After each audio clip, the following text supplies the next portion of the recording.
Pascal is an award-winning sports journalist who left that particular career at its peak to give back to South Africans in a unique way. He is dedicating his time and finances to give back to the underprivileged South Africans and exposing them to the fourth industrial revolution. He is playing his part to ensure that no one is left behind and everyone is a key player in the tech space. I am Pule Mulibati, you guessed it right. This is the home of good news, stories untold. Let's go straight into that story.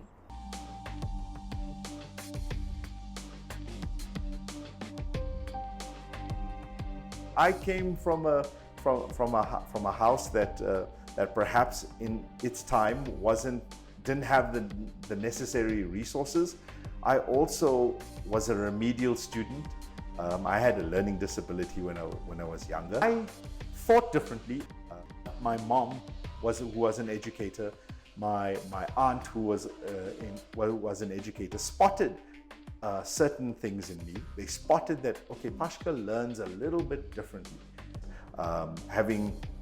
Going to a remedial school in KZN, at that time it was called the Phoenix School, just overcoming that.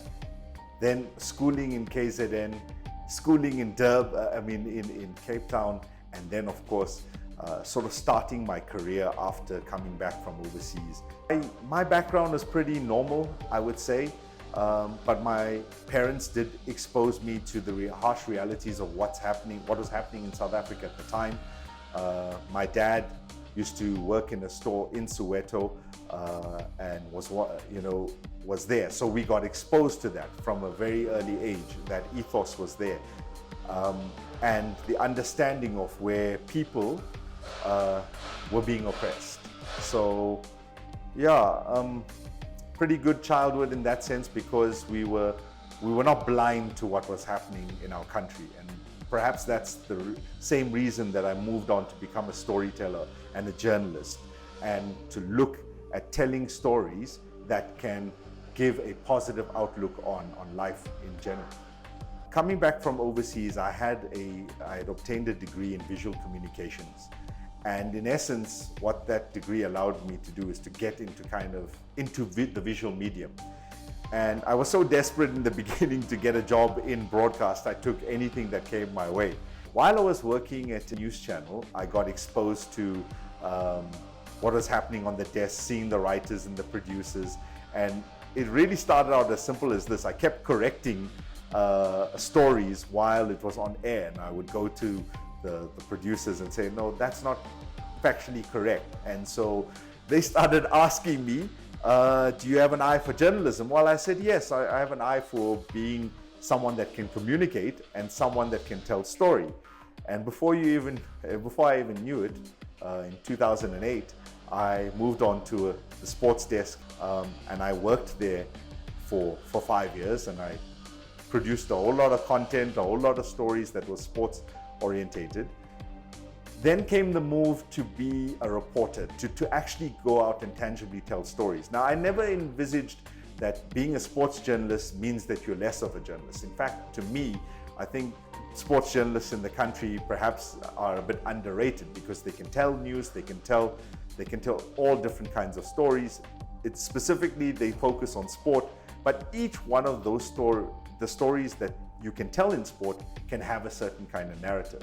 In 2016, I won Regional Vodacom Journalist of the Year, which was a story that I did on organized crime syndicates in sport. It was a drive to tell more of those stories. And in doing so, I started unearthing more human stories as a side note of that.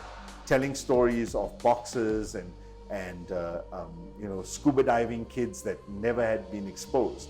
And then I started to see that, you know what, people don't have an opportunity, the simple concept of an opportunity to move their talent to the next level. And as my journalist career kind of tapered out in this, my mindset was that I don't want to be just telling the story. How about I create my own story?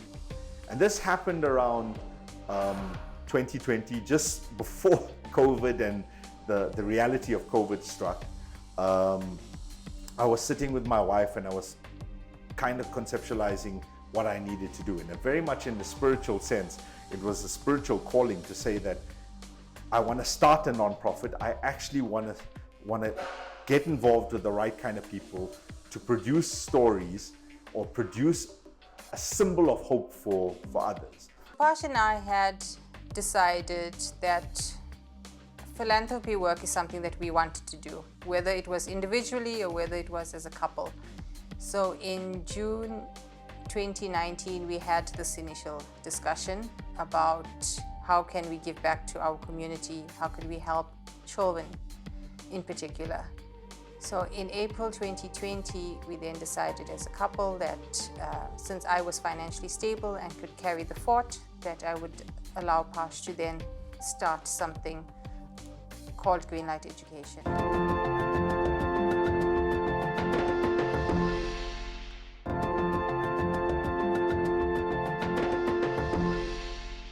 Welcome back to Stories Untold. Today we get down to the tech side of things as we bring you up close and personal to the founder of Greenlight Education, Pascal Muglia. We look at the work that they do, how they have gotten all the equipment that is needed to make sure that no one is left behind when it comes to participating in the tech space. I've been lucky enough to have a partner that's very supportive. I had felt by that point I'd sort of reached the ceiling in terms of being a journalist. When I started out young in the industry, I wanted to be a reporter. I did that. I wanted to be an anchor. I did that. I wanted to produce shows. I did that. So it felt like if I was going to continue, all I would be doing is moving to different organizations as a journalist. So how would I go about challenging myself? And at the back of my mind, even when I was a journalist, I had this innate interest in educating people that came behind me. I was involved in mentoring a number of different students along the way. But I think the final thing where it said, okay, listen, I need to be in this to win this, came when I went to Dubai and I saw what was happening there. And I sat down with a childhood friend of mine and we said, hey man, let's change the world. Or let's attempt to even change the world. And I kind of went cold turkey. It's probably not advised for everyone to kind of do that. But I don't regret it because I wouldn't have envisioned that a year later that now we've built something and something that's tangible. We've built a relationship with certain service providers. The robots that are coming in here from Shape Robotics. We've partnered with an NGO called the House Group. And so a lot of plug-in is starting to happen. We are aware, and I am aware that money makes the world go round. You need food to eat. But Tammy and I have managed to balance that out in a way that we feel comfortable. And we're putting our heart and soul into this project because we believe it. And so are our other partners. They're putting their heart and soul in this because we want to bring that African Renaissance ecosystem set up for children to succeed. So they don't get exposure to 4IR. They don't get exposure to the latest tech. So how do we change that? We bring it to them. We've seen in the past, and I've seen this, going out on location where people donate computers and they build a new science lab or they build a new library and it gets put there, but it doesn't get used. Why doesn't it get used? Because it's not just about building the library. It's not just about building the makerspace. You've got to upskill everyone around that space. So that's when the idea of the mobile lab came about.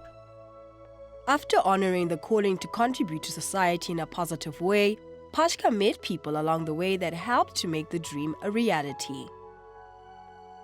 I got to know Pascal through a mutual friend of ours, and when I got to talk to him, I realized we have the same vision in mind about education about what we do in South Africa to give back, I realized we needed to do something. And I realized if we don't do something practical on the ground, we will miss an opportunity to help South Africa get ready for the fourth industrial revolution. So there's a desperate need to introduce things like coding and robotics at a primary school level. And the bulk of the schools actually don't have the facility available. So we wanted to come with a practical example of how you introduce a new education technology at a school that don't have that facility available. And that's when the mobile STEM lab was born. Our plan, let's build 10 of these. And what you're seeing right here now is the prototype. Let's build 10 of these, but let's drive it into a community. Let's set it up with a school. Let the school take it as an extramural activity and eventually integrate it into their schooling system. And then we take it back, or it goes back to a safe place where it would be parked. So that way, we don't shortchange the students that want to come through the program to have exposure to that.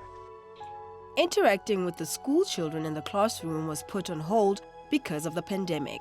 That, however, did not stop Pascal from bringing the children to the technology instead. Ngifunde ukwenza i-phone stand. Mangiqeda isikole ngizosebenzisa i-maths, ngifuna ukuba yi-lawyer. Lento le besiyenza be-nice, bengiyithanda. We're helping them. It's very funny. We enjoy it. The children enjoyed it. So they learn more from us when we are helping the children. So we need to support them every time when they are doing things like this. This approach is to identify the student quite young, to see what their talent is, and to channel them towards their talent so that they can go into the respective industry. That concept falls under the concept of STEAM, which stands for science, technology, arithmetics, and mathematics and art.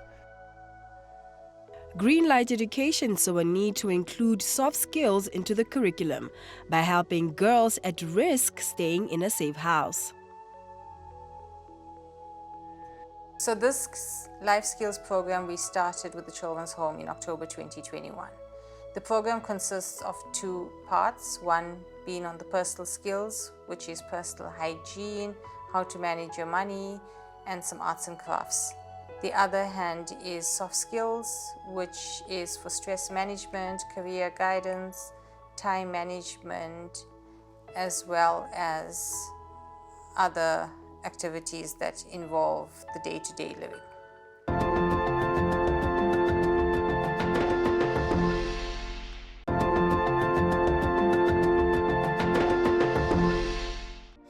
It takes a village to raise a child.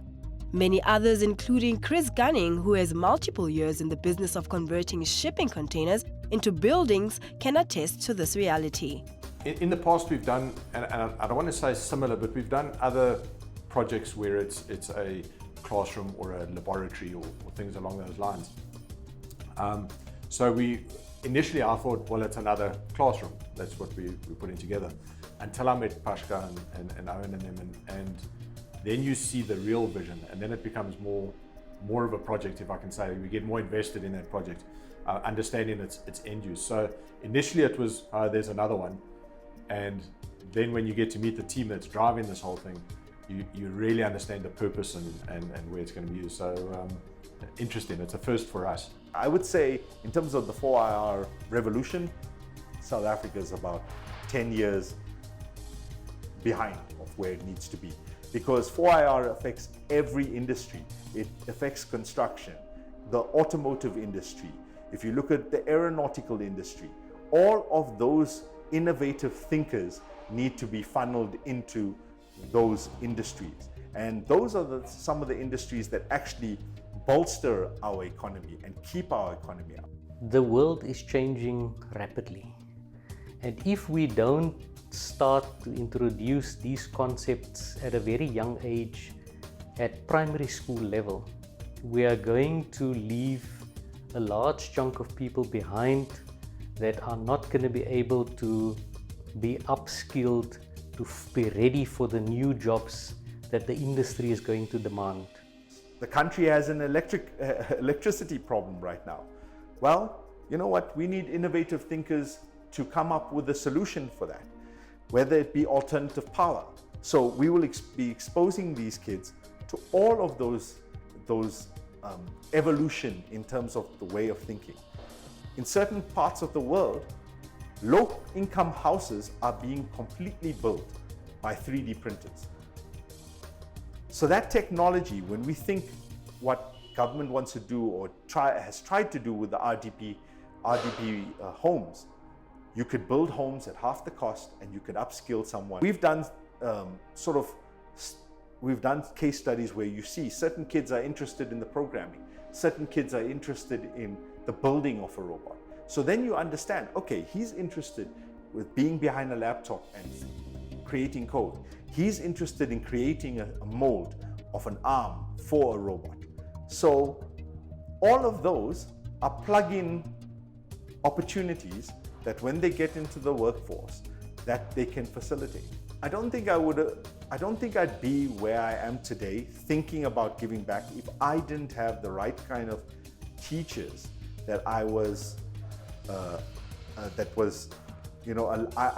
allowed that. I went to a certain kind of school that taught differently. And in them teaching differently, it allowed me to open my mind to understand what my potential is.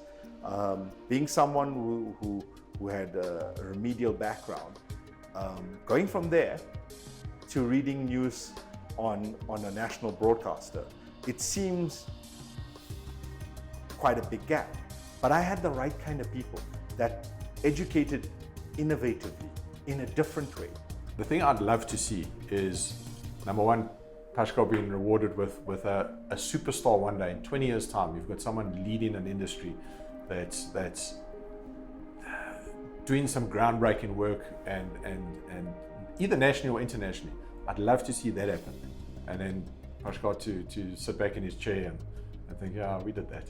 One of the many things that I admire about Pash is his compassion to help people. He comes from a home where his mom and dad had helped family members as well as people in the community on a day-to-day basis. So Pash has this compassion coming from his family. Whatever I push out to the best of my ability. Whether it be failure or success, it's really about the journey for me. Moving in that direction and learning from that and then being able to give back.